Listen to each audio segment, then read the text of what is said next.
Sì, assolto, anche se comunque il processo è stata una pena anche quella, perché è stato un processo abbastanza lungo.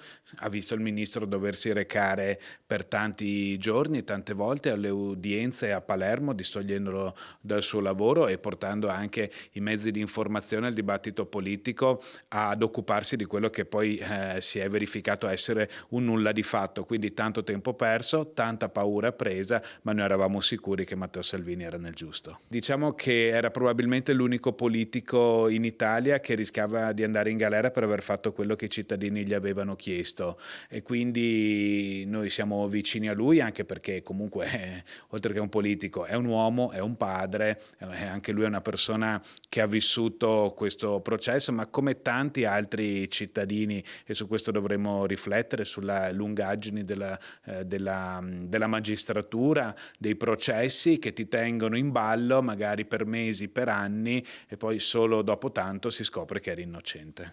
Un processo che ha comunque riportato alla ribalta il tema dell'accoglienza dei migranti, che resta un tema centrale per la politica italiana. Resta un tema centrale anche perché questa Europa praticamente nei fatti ci sta dicendo che o ce ne occupiamo noi o in Europa non se ne occupa nessuno per noi.